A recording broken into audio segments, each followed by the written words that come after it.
Sometimes I'll have people ask me where it is I pick up these random factoids about history, whether it's ancient history or more modern history. And more often than not, I point them to just a bunch of podcasts. It's just something I really got into doing whenever I would get in my car and I would commute somewhere, or I would be traveling with my day job, or if I was just doing work out in the yard, I'd be listening to some kind of podcast that was about human history, is about how people think, and I get a lot of different information that way. One of the ones that I found really interesting was by an individual who's a professor named Mike Duncan. And Mike Duncan has a series that's called The History of Rome, which is really good. It goes from the very beginning, mythology, all the way to the end of the Roman Empire as we know it. And I went through the whole thing. I got to the very last episode and sadly was like, well, now I've covered, over 1,000 years of history. What do I do now? So I went on to one of his other podcasts that was called Revolutions, and was about, as the title implies, different revolutions that have occurred in modern history. And it started with kind of the English Revolution and went to the American Revolution that we know of, and then it went through several others that you've probably heard of or studied in grade school or maybe even in college. Well, where it ended up was at the Russian Revolution, or as we may better know it, the takeover of the Bolsheviks and the institutionalizing of Soviet Russia. In that history, it became critical that you understood a little bit about what drove the mentality of people who were trying to espouse communism. Not sitting here saying that you agreed with it or anything, but you had to at least get inside their head and understand what it was they were trying to do. And what you found out was this, maybe something that sounds kind of rational.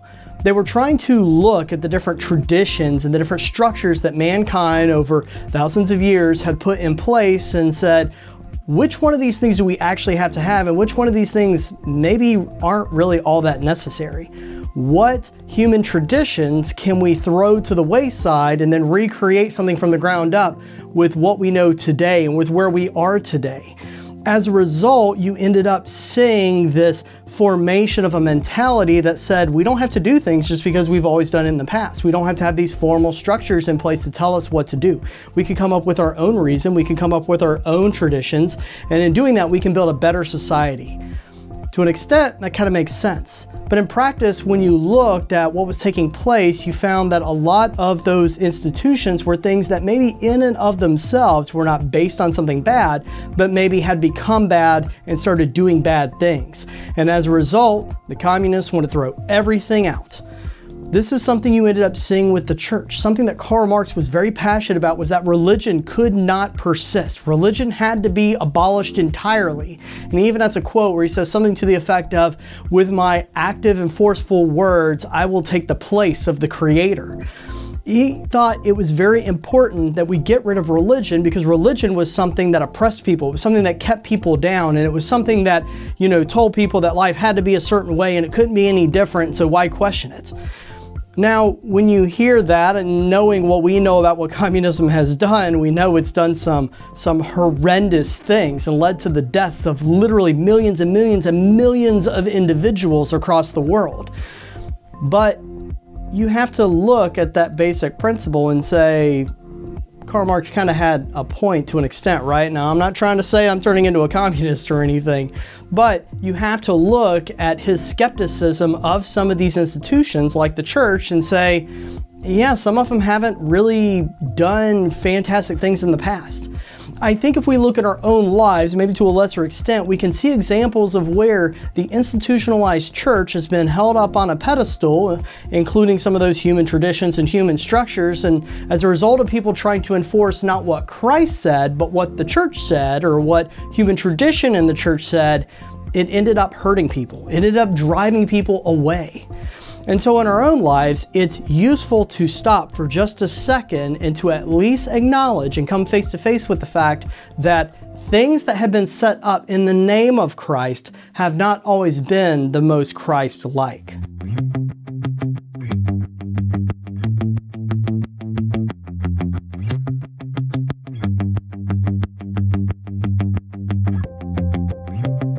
Now, in a church like ours, it becomes a little bit easy to sit here and hawk darts at formalized religion and old traditions and to say all those things are terrible. But the reality is that we actually find ourselves pitted between two different forces.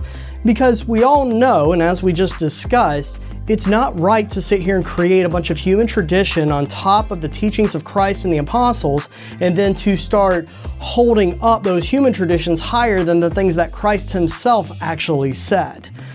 It's also not right to go the other direction too far and to say that, well, all of these things that the church has been doing and all these things people have been enforcing that have caused so much hurt in the world are entirely 100% wrong, and even the basic premise should be completely thrown out. Because the reality is that many of those traditions are actually based on some kernel of the truth. They're based on something that has good intention, or something that may even be scriptural that we would be reticent to actually throw out.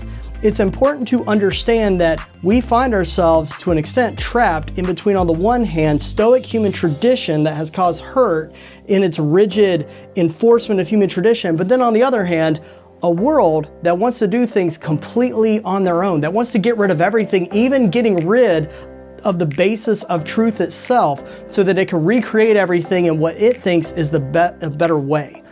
I would give you an analogy. I already opened this up talking about history, so maybe we should go to my whiteboard. All right, so here's your history lesson for today. We're gonna go back to Julius Caesar. So Julius Caesar basically fought all these wars in modern day France and what was called at the time Gaul. And the pinnacle of all these battles was Battle of Elysium. So there's a town right there, is in between these two rivers. All the Gauls ended up going into this one area and kind of holding out, right?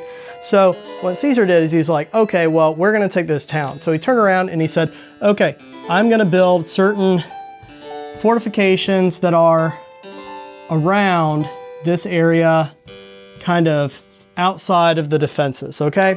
So here's the problem. In doing this, you have to actually set up something so people can't get out. So what he did is he built a bunch of walls. He built a bunch of walls all the way around this place. And you may say, okay, well, that sounds well and good. The problem is that the Gauls had reinforcements that were coming in from this direction, okay? So they're coming in from this way and they're coming in from this way. So what are you gonna do if you're Caesar? Well, you can either leave, you can try to attack, which wouldn't make a lot of sense because the whole point of a siege is to weaken up the enemy, or you can do what Caesar did, which is he thought outside the box. And he said, I'm gonna build a second set of walls. So he actually effectively built a donut with him in the middle of the donut piece, saying, okay, well, I'm going to be attacking at the same time that I am defending.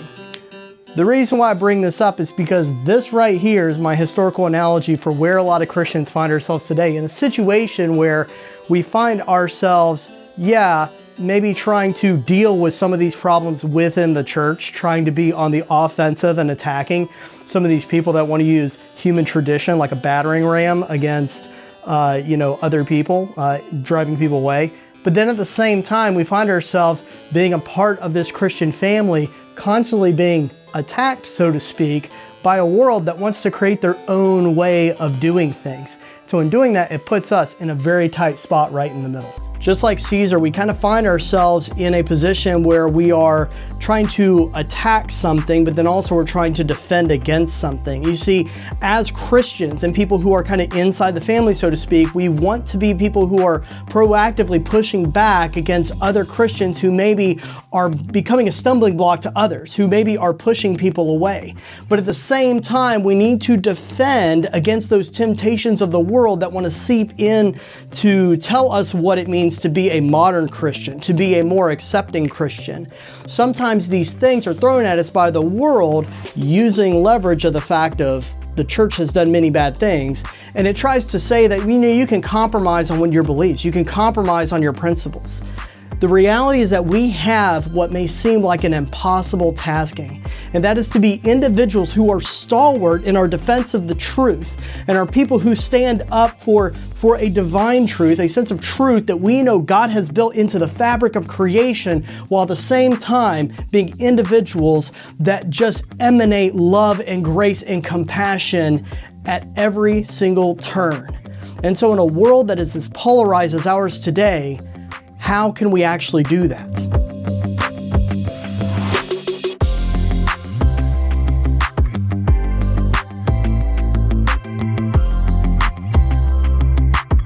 It is a difficult task, I won't lie. To be a type of believer who tries to live as Christ in our fallen world. The reality is that sin has introduced a sense of decay into everything around us. This is actually a concept that you see brought up in a lot of different theology classes and discussions. Decay has seeped its way into things emotionally, spiritually, and physically into our world as a result of the flaws of sin. And what that does is it forces us into situations where sometimes we feel like we have to be a living contradiction. We have to be somebody who can be firm in what we believe, and we can stand up for truth while at the same time being individuals who are loving and compassionate. That can be very difficult, but yet that was the calling. And the fact that we acknowledge that we fail at that calling on a regular basis should be something that causes us to actually look at Jesus Christ and understand his divine nature. Somebody who was able to perfectly walk that line in the midst of just as fallen of a world as we live in today, and yet he was able to navigate it perfectly. He knew exactly what to say and what to do. Sadly, we won't always be in that position of knowing the right thing to say and the right thing to do in every situation. The best thing that we can do is to constantly be orienting our hearts towards the things of Christ and to understand that God is calling us to not just be a this or a that, but instead he is calling us to be a part of his family, a part of his creation and what he built us to be. Not what the world says you're supposed to be, not what a bunch of human tradition says you're supposed to be, but what he called you to be. Our journey as believers is to seek that truth, to read our Bibles, to spend time in meditation on the Word, to spend time in prayer listening to how God may be working in our lives. And in doing that, maybe we can get a little closer towards that perfect image, towards living as that living contradiction in a world that may look at us and say, you don't neatly fit in any one category. And that's something that I find interesting. Tell me more about this, Christ. That should be our goal. That's our lesson for today. I hope you're able to get something out of it. Until we can meet again, God bless.